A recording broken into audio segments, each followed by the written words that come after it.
출애굽기 19장.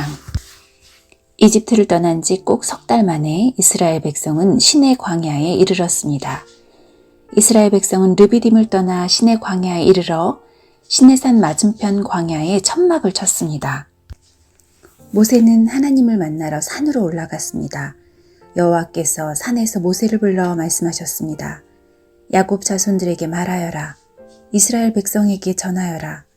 너희 모두는 내가 이집트 백성에게 한 일을 다 보았다.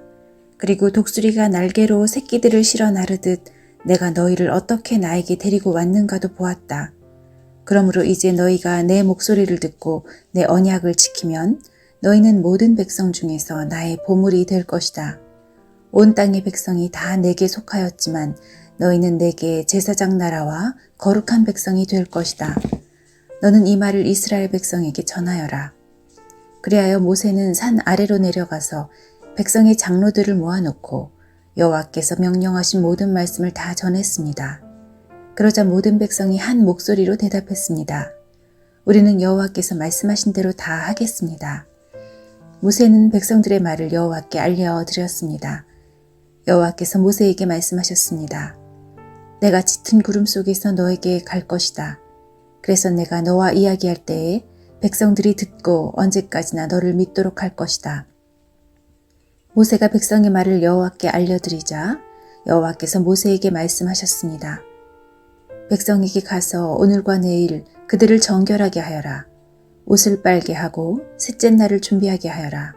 그날에 나 여호와가 모든 백성이 보는 가운데 시내 산으로 내려갈 것이다. 너는 백성의 둘레에 경계선을 정해주어 백성이 그 경계선을 넘어오지 않도록 하여라. 백성에게 산으로 올라가지도 말고 산 기슭을 밟지도 말라고 일러라. 누구든지 산 기슭을 밟는 사람은 죽을 것이다. 아무도 그 사람에게 손을 대지 말고 그런 자는 돌로 죽이거나 화살을 쏴서 죽여라. 사람이든 짐승이든 살려두지 마라. 하지만 나팔 소리가 길게 울려 퍼지면 산에 올라와도 좋다. 그리하여 모세는 산에서 내려와서 백성에게로 갔습니다. 모세는 백성을 정결케 했고 백성은 옷을 빨았습니다. 모세가 백성에게 말했습니다. 셋째 날을 준비하시오. 여자를 가까이 하지 마시오. 셋째 날 아침이 되었습니다. 산 위에 짙은 구름이 끼면서 천둥과 번개가 쳤습니다. 그리고 굉장히 큰 나팔 소리가 울려 퍼지자 진에 있던 모든 백성이 두려워 떨었습니다. 모세는 백성들이 하나님을 만나도록 하기 위해 백성들이 사는 천막에서 백성을 이끌고 나왔습니다. 백성은 산 기슭에 섰습니다. 시내 산은 연기로 덮여 있었습니다. 왜냐하면 여호와께서 불 속에서 산으로 내려오셨기 때문이었습니다. 마치 가마에서 나는 연기처럼 산에서 연기가 솟아올랐습니다. 그리고 산 전체가 크게 흔들렸습니다. 나팔 소리가 점점 커지는 가운데 모세가 말하고 하나님께서 소리를 내어서 모세에게 대답하셨습니다. 여호와께서는 시내산 꼭대기로 내려오셔서 모세를 산 꼭대기로 올라오게 하셨습니다. 그래서 모세는 산 꼭대기로 올라갔습니다. 여호와께서 모세에게 말씀하셨습니다. 내려가서 나를 보기 위해 가까이 나아오지 말라고 백성에게 경고하여라. 그렇지 않으면 많은 사람이 죽을 것이다. 나에게 가까이 나오는 제사장들도 스스로를 정결하게 하지 않으면 여호와인 내가 그들에게 벌을 내릴 것이다. 모세가 여호와께 말씀드렸습니다. 백성은 시내산으로 가까이 올 수 없습니다. 주님께서 산 둘레에 경계선을 정하고 산을 거룩하게 하라고 말씀하셨기 때문입니다. 여호와께서 모세에게 말씀하셨습니다. 내려가서 아론을 데려오너라. 하지만 제사장이나 백성은 가까이 오지 못하게 하여라. 그들은 나 여호와에게 가까이 오면 안 된다. 가까이 오기만 하면 내가 벌을 내릴 것이다. 그래서 모세는 백성에게로 내려가서 주님의 말씀을 그대로 전했습니다. 출애굽기 20장. 하나님께서 이렇게 말씀하셨습니다. 나는 너희가 종살이하던 이집트 땅에서 너희를 인도해낸 너희의 여호와 하나님이다. 너희는 나 외에는 다른 신들을 두지 마라. 너희는 우상을 만들지 마라. 위로 하늘에 있는 것이나 아래로 땅에 있는 것이나 땅 아래로 물속에 있는 것의 그 어떠한 모양도 만들지 마라. 어떤 우상에게도 예배하거나 섬기지 마라. 나 여호와 너희 하나님은 질투하는 하나님이다.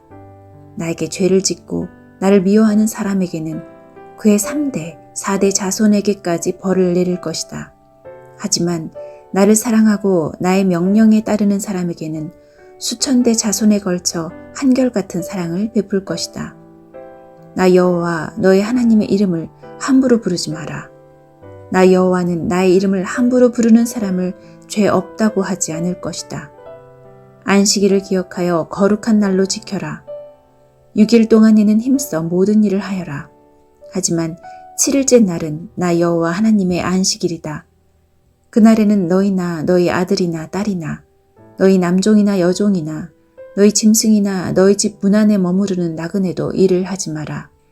왜냐하면 나 여호와가 6일 동안 하늘과 땅과 바다와 그 안에 있는 모든 것을 만들고 7일째 날에는 쉬었기 때문이다. 그러므로 나 여호와는 안식일에 복을 주고 그날을 거룩하게 하였느니라. 너희 아버지와 어머니를 잘 섬겨라. 그러면 나 여호와 하나님이 너희에게 준 이 땅에서 너희를 오래 살게 할 것이다. 사람을 죽이지 마라. 간음하지 마라. 도둑질하지 마라. 이웃에 대하여 거짓 증언을 하지 마라. 이웃집을 탐내지 마라. 이웃의 아내나 남종이나 여종이나 소나 나귀나 그 밖에 이웃의 어떠한 것도 탐내지 마라.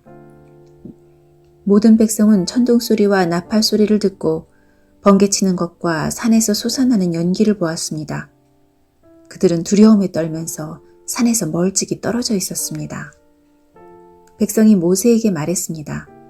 당신이 말하십시오. 우리가 듣겠습니다. 하나님께서 말씀하지 않게 해주십시오. 하나님께서 말씀하시면 우리는 죽습니다. 모세가 백성에게 말했습니다. 두려워하지 마시오. 하나님께서는 여러분을 시험하시고 또 여러분에게 두려워하는 마음을 주셔서 죄를 짓지 않게 하시려고 오셨을 뿐이요. 모세가 하나님이 계시는 짙은 어두움 가까이로 가는 동안 백성은 산에서 멀찍이 떨어진 곳에서 있었습니다. 여호와께서 모세에게 말씀하셨습니다. 가서 이스라엘 백성에게 전하여라.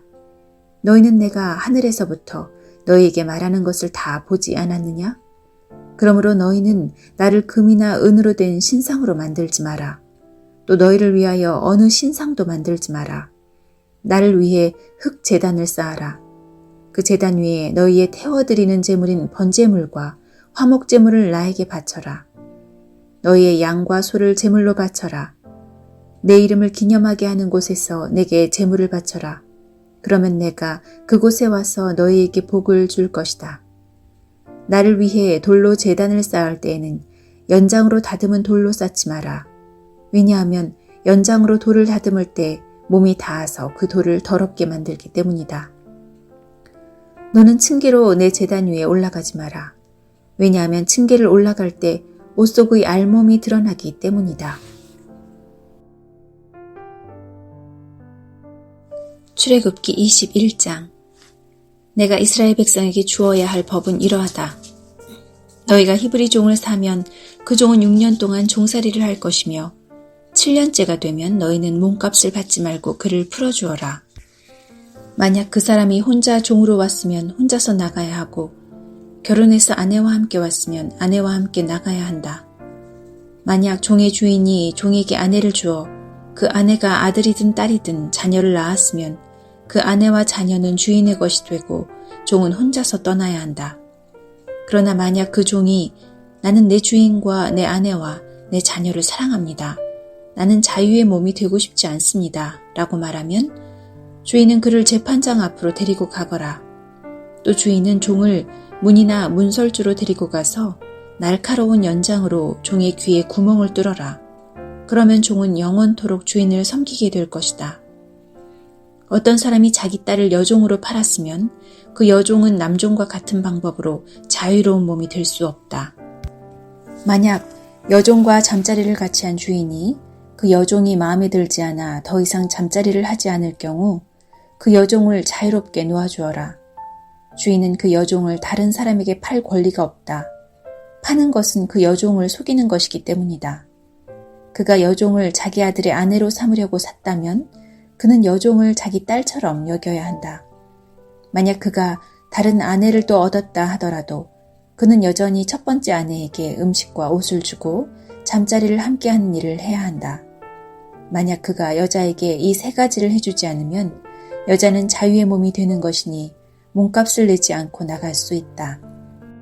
사람을 때려 숨지게 한 사람은 죽여라. 하지만 사람을 죽이기는 했지만 죽일 생각 없이 실수로 죽였으면 그것은 하나님의 뜻에 따라 일어난 일이므로 살인자는 내가 정하는 곳으로 도망하여라. 하지만 미리 음모를 꾸며서 일부러 사람을 죽였다면 너희는 살인자가 내 제단으로 도망가더라도 끌어다가 죽여라. 자기 아버지나 어머니를 때린 사람은 죽여라. 사람을 유괴한 사람은 그 사람을 팔았건 데리고 있건 죽여라. 아버지나 어머니를 저주하는 사람은 죽여라. 사람들이 서로 다투다가 한 사람이 다른 사람을 돌이나 주먹으로 쳐서 사람이 죽지는 않았지만 자리에 누웠다가 일어나서 지팡이를 짚고 걸어다닐 수 있게 되었다면 때린 사람은 벌을 받지 않을 것이다. 하지만 때린 사람은 맞은 사람이 그동안에 입은 손해를 갚아주고 다 나을 때까지 치료비를 물어주어야 한다. 주인이 남종이나 여종을 막대기로 때려서 그 종이 그 자리에서 죽었다면 주인은 벌을 받을 것이다.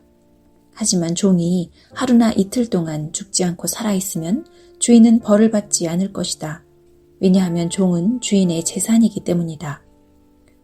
두 사람이 싸우다가 임신한 여자를 건드려서 여자가 유산만 하고 달리 다친 데가 없다면 다치게 한 사람은 여자의 남편이 요구하는 돈을 갚아라. 그런데 이는 반드시 재판관의 결정을 얻어야 한다. 그러나 그 여자가 다치기까지 했다면 너희는 목숨은 목숨으로, 눈은 눈으로, 이는 이로, 손은 손으로, 발은 발로, 화상은 화상으로, 상처는 상처로, 멍은 멍으로 갚아라. 종의 주인이 남종이나 여종의 눈을 쳐서 눈을 멀게 했으면 주인은 그의 눈에 대한 대가로 그 종을 자유한 몸으로 풀어주어라.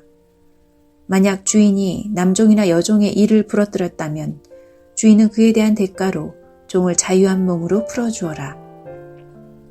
소가 남자나 여자를 들이받아서 죽였으면 그 소를 돌로 쳐서 죽여라. 그리고 그 소의 고기는 먹지 마라. 하지만 소의 주인에게는 죄가 없다. 만약 그 소가 들이받는 버릇이 있어서 사람들이 주의를 주었는데도 주인이 소를 울타리에 가두지 않았다가 그 소가 남자나 여자를 들이받아서 죽였다면 소뿐만 아니라 그 주인도 돌로 쳐서 죽여라. 그러나 죽은 사람의 가족이 돈을 달라고 하면 주인은 자기 목숨을 대신하여 그 가족이 달라는 대로 돈을 주어라. 소가 남자아이나 여자아이를 들이받아 죽였을 때도 같은 법을 따라라. 소가 남종이나 여종을 들이받아 죽였을 때는 소의 주인은 종의 주인에게 은 30세겔을 주고 소는 돌로 쳐서 죽여라. 어떤 사람이 구덩이를 열어놓았거나 구덩이를 파고 덮어놓지 않고 있다가 소나 나귀가 그 구덩이에 빠지면 구덩이의 주인은 짐승의 주인에게 돈으로 갚아라. 다만 그 구덩이에 빠져 죽은 짐승은 구덩이 주인의 것이다. 어떤 사람의 소가 다른 사람의 소를 들이받아 죽였을 때는 살아있는 소를 팔아서 그 돈을 반씩 나누어 가지고 죽은 소도 똑같이 나누어 가져라. 만약 그 소가 들이받는 버릇이 있는데도 주인이 소를 울타리에 가두지 않았다면 주인은 소로 소값을 치르고 죽은 소는 들이받는 소 주인이 가지도록 하여라.